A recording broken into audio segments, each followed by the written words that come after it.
Hello, welcome to another video on the channel. It's GHOZTNATION, aka Ghost. In this video, we're going to talk about this week's King of the Hill. I'm going to go a little bit more into it. I have a video up about, what I figured out when I first played it, but there was a slight change, and there's some other tactics that I thought about after the fact. I thought about another day, but it's like, you know what? Let me just keep playing it for a minute. So let's get into what changed, or what did I actually miss, or that somebody brought to my attention.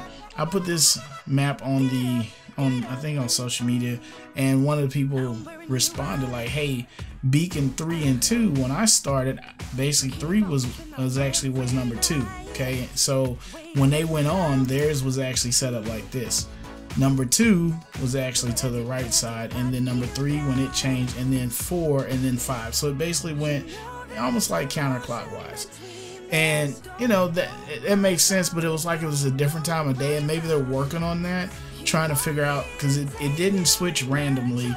So I played several matches back to back, and I didn't see it switch on my side, so that's why I was able to tell. And maybe they didn't want to do it randomly yet, just so you can get used to figuring out where how the beacons were set up, and then later on they may make it random as far as, may it be this way 1 or 2 matches, or 1 match, then it switches to a different another match, and it may just kind of flip-flop, and try and make sure you don't know exactly what pattern you have an idea, but you don't know. And so that's that part. Let's go ahead and get into the video. And what happened was, I went on one video, and I was running around with a stalker with nobody on it, and I was playing with the stalkers, like, okay, cool. But then I went to do it again because it started to make sense what was like. I was trying to do kind of narration and all that. It's like, let me go ahead and do this, do single player. And I think what happened, I changed the bots. You see me changing the bots. And when I went in and hit it again, I wasn't thinking. I'm like, when it loaded up, I looked around like, where are all these players at? What are they doing? Right? So, so I'm in the little Kazakh. But of course, at least it's on test server. Everybody's level 8. Our weapons level 8. So I'm okay. I'm okay. So here I am trying to make it to the center. And of course, we know you have to get to the center. But the one thing about this, I'm gonna go back. The one thing that I talked to another player, and they were saying the same thing, or they basically said they didn't like it. And I thought they probably would change it, but I think what they did was they wanted us to at least have an idea of where the beacons were going to show up next, so it wouldn't be a complete mystery, because they knew people were gonna have to, they were kind of stuck like, what in the world, how is this supposed to work? All right, so right here you can see my cursor there. That's the highlight. That's basically telling you where the next beacon is going to show up. And really, once this gets going and people really understand how it works, hopefully they'll take that away, and you have to just, basically be on the lookout while you're fighting. You're paying attention to the player, you're paying attention to the beacon, trying to figure out what's going to show up. What I think they ought to do is actually have the supply crates, instead of like when you go to team deathmatch, we actually play that. Let me see if I can pull up one of those. I actually have some team deathmatches around here too. I don't want to lose the one I'm working on. So this is kind of just on the fly. This is like live / crazy. Like, you don't normally do this, but I'm gonna do it. I'm gonna do it, man. I did it. Okay, it's saved. So this is team deathmatch, okay? And I'll probably cut out the other stuff. You're like, what are you talking about? Anyway, so on this one here, the barrels that you see, so you see the smoke coming off from the barrel. It basically tells you where the spawn location is gonna be at, right? But what they could do, don't want to do that. What they could do is they could have a barrel. When the barrel spawned on the King of the Hill, you have to get to that barrel, and you have to basically lock down that barrel. You can't let anybody get to that barrel, and you have to hold it for a certain amount of time. But while you're holding it, you get points. But if you're able to extend your distance between that barrel and any enemy player, you should get more points. And it had to be real, they have to kind of balance that out. But I think that would be something they could try to do to make that more fun. But this is what I kind of looked at, was like, okay, instead of having the beacons in the set locations, have them in different places that you have to go look for. Of course, the smoke would have to go up higher than that. But basically, when a new barrel showed up, it'd be like a supply drop, so to speak, except for when it dropped. So you saw him drop in. So that's the actual beacon location. So they can actually move your spawn location, right? And we knew they could do that. But the beacons, we haven't seen them actually move the beacons in that fashion. They've done it. I think they had, I want to say earlier, what was it? Maybe near the end of last year, you can tell me if I'm wrong or right, but I remember they put out some different things where they were trying to move, especially Shenzhen, what we were talking about earlier. They basically moved the beacons so that players on one side didn't seem like they had an advantage on the other, and then they tried to adjust the spawn location as well. And just got smashed in the face by that bully right there. What they could do is use the barrels as the beacon locations that people would need to go to. And then once they go to those locations, that's where you would have to defend it. You'd have to defend. So this is blue, that's the blue. You can see that barrel over there to my right. That would be the defending place. So I just got trashed, right? So I would have lost that beacon.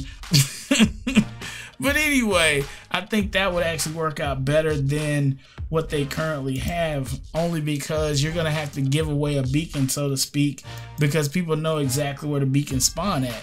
So if I'm running my team and we're doing really well, all I got to do is have 1 or 2 people kind of spread out, and their whole job is to make sure they get to that beacon before anybody else. Or, you know, I mean, really that's what's going to happen. So I really think what they should do is change and put like the supply, have the supply option in there.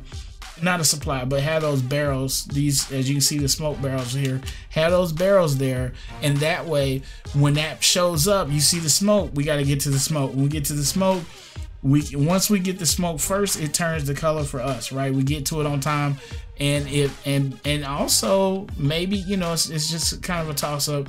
Maybe it's the proximity, right? So if I get to it and we are like standing next to it, but I have my back to it, it can tell how close I am to it and maybe give me the beacon, but yet we have to fight over it to try and keep them from taking it. And then if we can take, say, that bot out that's right there with me, and then extend my distance from the beacon while nobody else from the other side can change it, we earn more points. You know, so let's go back. Let's go to the one that we were actually watching earlier. Now this is the one I did earlier when I was just goofing around with the stalker, because I wanted to see how it actually ran with nobody in here. And I'm gonna just speed it up so you can actually see it, make sure it doesn't go crazy. All right, so I knew I would run to the center, which is where it actually showed up. It showed up in the center, but I ran over to the right just to see if it would let me turn it, right? It won't let you do it, but you can see there's a silhouette there on the spot where the beacon's at, and that's what the other player was telling me, like, hey, they should get rid of that because that tells you where the next beacon's gonna show up. But I also think they, you know, it'd be great if they could put more beacons in this instead of just having the standard beacons. This would actually do better with more beacons, but I think the barrels will be cool because you see the barrel to be smoke. It kind of gives you an idea to go. But also they can move the beacons, put more than, you know, just the standard beacons, and just have them set up where when you see it, you know, you have to go to it. So we can have fights off in the corner where it's just mayhem. People are trying to get in there. You know, it would be just pretty. There's a lot they can do with this mode. There's a lot, but it would depend on being able to bring in more beacons. So what I'm doing here is I'm just gonna stand on this thing and see if it'll turn. You know, make it turn sooner, right? But when I walked away from it, I think it slowed down a little bit, right? So this is a good example of what I was talking about earlier, is if I run away, look at it, it stops, right? So what if I gain points by keeping people away from the beacon versus having to stand on it, and that's where I earn my points. If you look at the top, our point bar, it's moved, but it's not really moving as fast as it was when I was standing on it, okay? So let's keep looking at it. Maybe it does work that way. Let's move this back a little bit, and I just want to see if it's gonna do that. So here I am, I got the beacon, and I'm looking at the bar at the top. So the bar at the top, you start to see the blue start to show up. Now I ran away. Now we're looking, it looks like it's kind of filling, maybe not. It's kind of filling. Now when I go over here, you're gonna see it really fill.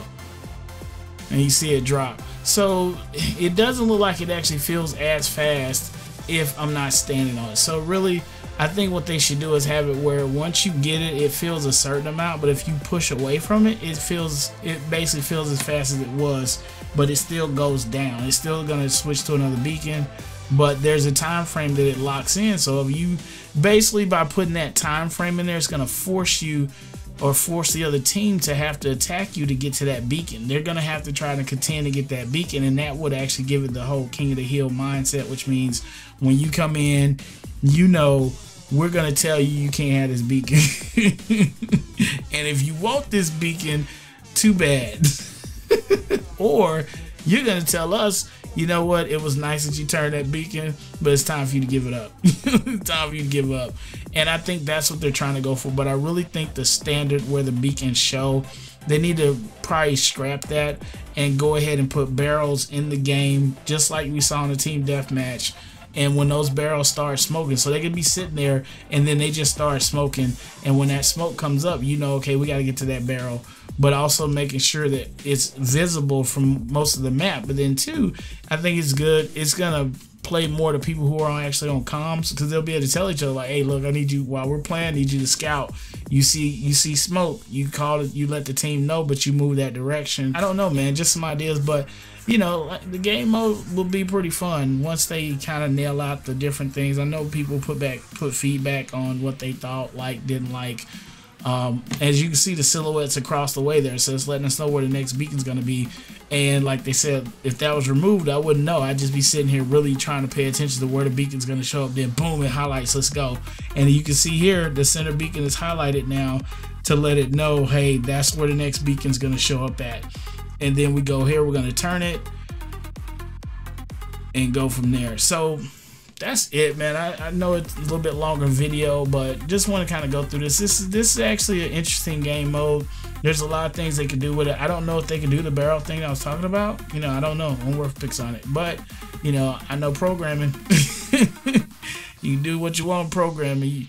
You know, definitely depends on your platform and your infrastructure, but you can do a lot. And they put all these structures out here, and these are actual structures. They're not just, you know, what do you call it?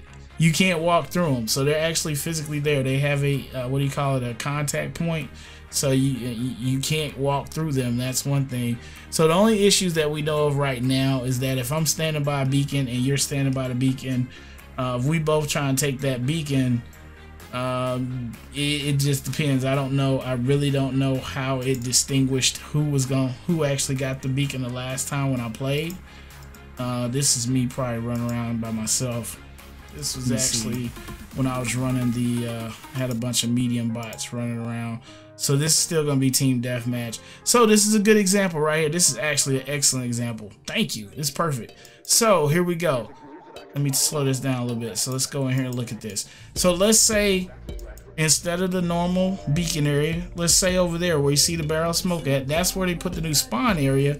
Well, instead of it being a new spawn area, it could be where the beacon was located. So instead of it having beacon, you see these barrels. When you see the barrel, you need to get to that barrel and you need to stop it. Now they're trying to keep us from getting to the barrel, and that's not really what's going on, right? But we're gonna say that's what's going on. We need to get to that barrel, and if we don't get to that barrel, they're gonna be earning points for basically keeping us away from that barrel. This is a great example.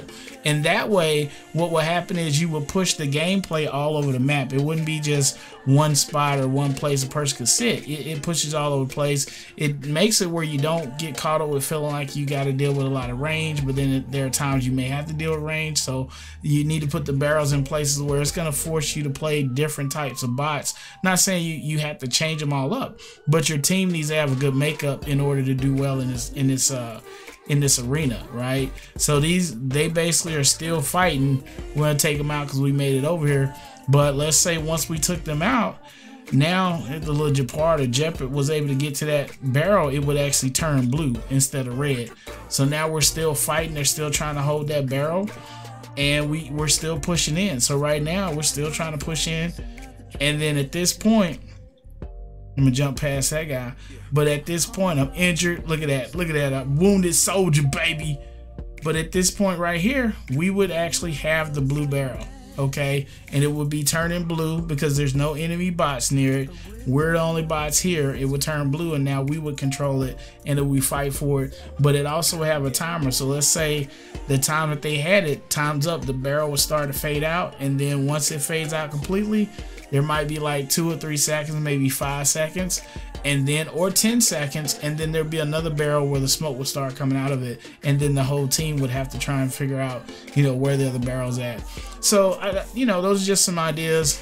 Definitely think they have a lot of, you know, cool things they can do with this mode, and make, you know, I think increase the game as far as just spreading out the gameplay. You know, fast bots are definitely going to enjoy this because you can get around, get to stuff, and definitely hide behind cover.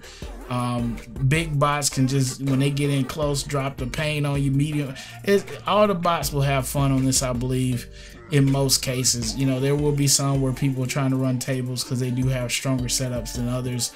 But for the most part, I believe just playing a game, you'll still have a lot of fun. Or like I said a long time ago, when they came out with custom modes, if you're getting frustrated with playing out with everybody else, playing custom mode, find some people to hang out with and just have fun playing that.